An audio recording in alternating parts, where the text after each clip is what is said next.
은혜와 진리 장로교회 교우 여러분, 오늘도 주님께서 여러분의 삶에 꼭 필요한 은혜를 베푸시사 여러분의 삶에 새 소망이 넘쳐나기를 주님의 이름으로 축원합니다.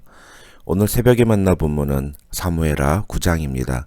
그 중에 1절부터 8절을 제가 읽어드리겠습니다.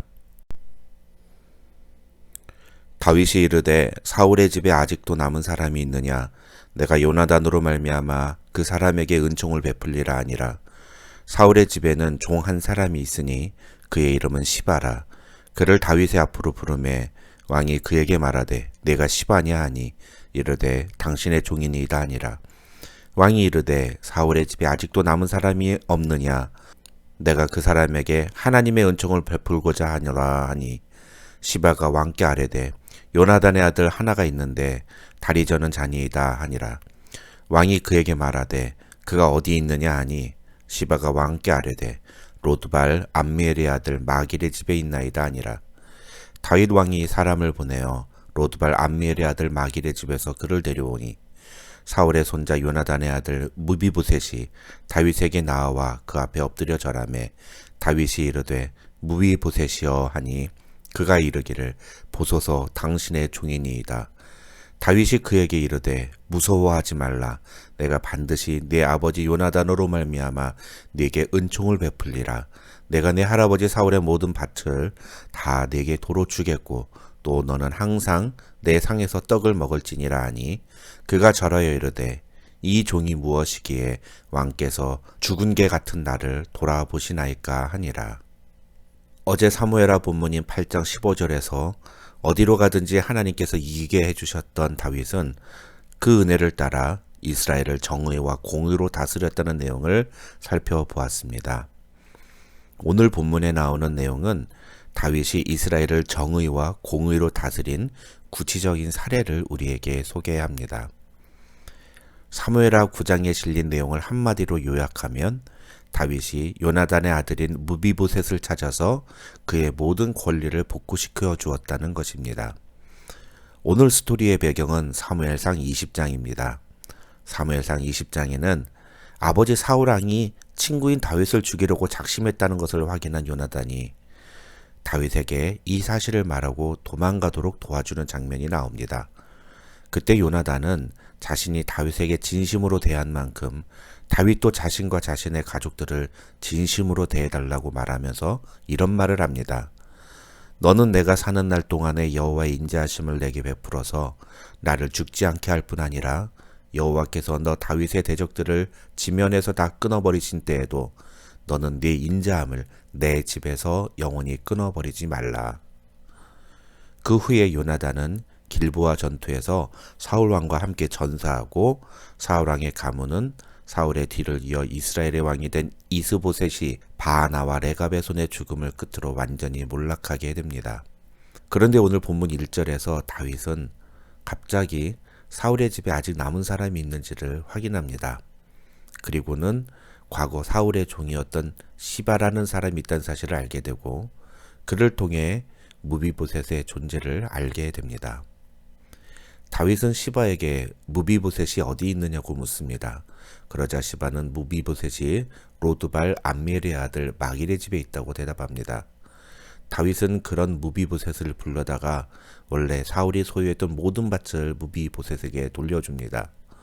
그리고 항상 나와 함께 식사를 같이 하자고 말합니다. 11절을 보시면 무비보셋은 왕자 중 하나처럼 왕의 상에서 먹었고 그때부터 예루살렘 다윗의 궁에서 함께 살았다는 것이 오늘 본문의 내용입니다. 오늘 본문을 통해서 우리는 두 가지를 생각해 봤으면 합니다. 첫째는 다윗과 시바가 무비보셋을 대한 태도입니다. 오늘 본문에서 다윗은 계속해서 무비보셋에게 은총을 베풀겠다는 자신의 의도를 표현합니다. 1절에도 그런 내용이 나오고 3절에도 또 그런 내용이 나옵니다. 앞서 말씀드렸지만 다윗의 이런 결단은 친구인 요나단과 맺은 언약을 충실히 이행하려는 다윗의 마음에서 비롯된 것이며 나아가 자신에게 승리를 주신 하나님의 은혜에 합당한 태도로서 자신도 누군가에게 은혜를 베푸는 삶을 살아가려는 다윗의 모습을 보여주고 있는 것입니다. 하나님께 받은 은혜뿐만 아니라 과거 친구가 자신에게 베풀었던 진심 어린 우정과 사랑을 잊지 않고 자신도 받은 은혜를 다시 누군가에게 갚으려는 마음을 보여준 것입니다. 그런데 시바는 어떻습니까? 2절을 보면 시바는 사울의 집에서 종으로 있었던 사람입니다. 그런데 여기 아주 중요한 사실 하나가 숨어 있습니다. 2절에서 시바를 종으로 표현한 것은 히브리어로 에베드라는 단어인데 이것은 사실상 노예를 뜻하는 말입니다. 그런데 그런 노예였던 시바가 10절을 보시면 15명의 아들과 20명의 종이 있었다고 성경이 기록되어 있습니다. 이것은 도저히 노예의 신분으로는 보여줄 수 없는 모습입니다. 특히 아들을 15명이나 낳았다는 것은 시바가 엄청난 부자였다는 것을 의미하는데요. 도대체 시바는 어떻게 해서 그런 재산을 모을 수 있었을까요? 많은 학자들은 바로 이 부분에서 시바가 열심히 일을 해서 그런 재산을 모은 것이 아니라 사실은 사울왕이 남긴 모든 재산을 가로챈 것이라고 설명합니다. 그렇다면 시바가 누리는 재산은 사실 누구의 것입니까? 원래대로라면 무비보셋의 것입니다. 그런데 무비보셋은 지금 어떤 신세가 되었습니까? 멸망한 왕의 자손으로 남의 집에 얹혀 사는 신세가 되었습니다. 여기서 우리는 무엇을 발견하게 될까요? 사울의 집에서 사울의 은혜로 살아가던 노예 시바는 엉겹결에 사울이 소유한 모든 재물을 자신이 차지하게 되었습니다. 그런데도 불구하고 그는 자신이 가지고 있는 재산의 원래 소유권자인 무비보셋을 돌보지 않았습니다. 그가 남의 집에 얹혀 사는 신세가 되어도 그를 챙겨주지 않았습니다. 나중에 살펴보겠습니다만 시바는 후에 다윗왕에게 거짓말을 해서 오늘 본문에서 다윗이 무비보셋에게 주었던 모든 재산을 자신의 것으로 가로챕니다. 시바가 이런 행동을 한 이유가 자신을 노예로 부린 사울왕에 대한 원한이 있었기 때문이라고 생각할 수도 있습니다. 그러나 말씀드린 것처럼 뒤에 권모술수를 통해서 다윗이 무비보셋에게 준 사울의 소유들을 가로채는 시바의 모습을 보면 시바가 그런 행동을 한 것은 철저히 물질에 대한 욕심 때문이라고 보는 것이 옳을지도 모르겠습니다. 이유야 어찌됐던 간에 시바는 무비보셋을 돌보지 않았다는 것만은 분명합니다. 이런 모습을 사자성어로 배은망덕이라고 합니다. 반대로 다윗의 모습은 사자성어로 결초보은이라고 합니다. 끝까지 은혜를 잊지 않고 갚았다는 뜻입니다. 여러분의 모습은 어느 쪽에 더 가깝습니까? 배은망덕입니까? 아니면 결초보은입니까? 우리가 하나님께 은혜를 입었다면 또 누군가에게 은혜를 입었다면 그 받은 은혜를 갚기 위해서 노력하는 것이 결초보은입니다. 그러나 은혜를 받았음에도 그것을 까맣게 잊어버리고 자신의 욕심만을 채우려고 살아간다면 그것은 배은망덕과 다를 바 없습니다. 우리는 예수 그리스도로 말미암아 하나님의 은혜를 경험한 자들입니다. 그렇다면 하나님께 받은 그 은혜를 우리는 과연 어떻게 흘려보내고 있습니까? 오늘 우리가 본문을 통해 생각해 봐야 하는 두 번째 모습은 바로 무비보셋의 모습입니다. 사울왕의 손자이자 요나단의 아들이었던 무비보셋은 하루아침에 남의 집에 얹혀 사는 천덕꾸러기가 되었습니다. 쉽게 말하면 몰락한 왕조의 후손이 된 것입니다.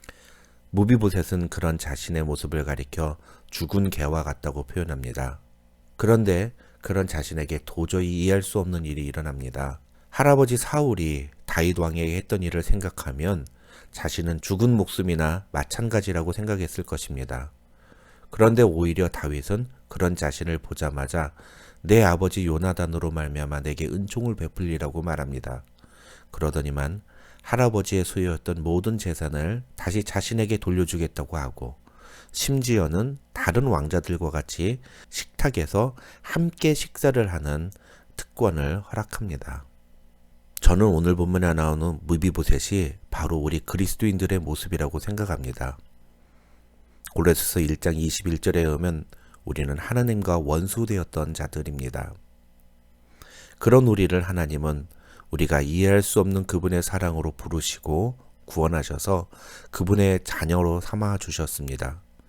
뿐만 아니라 예수님은 복음서에 기록된 천국잔치 비유를 통해서 장차 있을 영원한 하나님의 나라에서 우리가 하나님과 함께 교제하는 특권을 누리게 될 것임을 말씀하셨습니다. 무비보셋이 다윗의 식탁에 함께 참여하여 함께 식사를 하는 것처럼 우리도 장차 하나님이 베푸신 잔치자리에 함께 참여하여 함께 식사하는 놀라운 특권을 누리게 될 것입니다. 그러니 오늘 본문의 무비보셋은 구원받은 우리 그리스도인들의 모습을 그대로 보여주는 것이라 할 수 있습니다.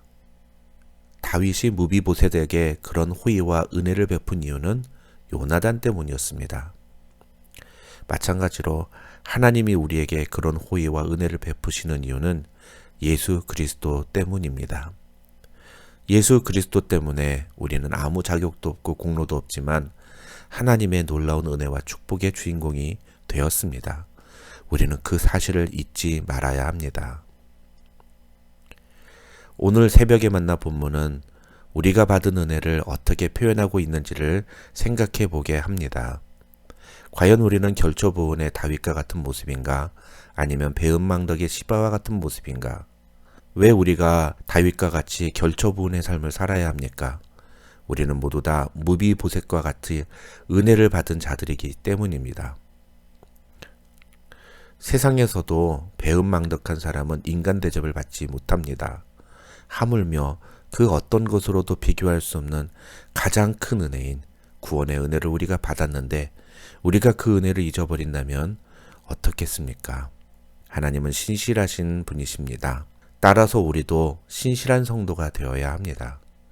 하나님의 사랑을 받은 사람은 자신도 다른 누군가에게 그 사랑을 전할 수 있어야 합니다. 구원의 은혜뿐만 아니라 하나님께서 여러분에게 많은 사랑과 축복을 허락해 주셨다고 고백할 만한 무엇인가가 있다면 여러분도 다른 누군가에게 그 사랑과 축복을 나누어 주는 사람이 되어야 합니다. 그런 의미에서 요한일서 3장 16절부터 18절의 말씀을 읽어드리므로 오늘 새벽의 만나를 마무리하겠습니다. 그가 우리를 위하여 목숨을 버리셨으니 우리가 이로써 사랑을 알고 우리도 형제들을 위하여 목숨을 버리는 것이 마땅하니라. 누가 이 세상의 재물을 가지고 형제의 궁핍함을 보고도 도와줄 마음을 닫으면 하나님의 사랑이 어찌 그 속에 거하겠느냐. 자녀들아, 우리가 말과 혀로만 사랑하지 말고 행함과 진실함으로 하자.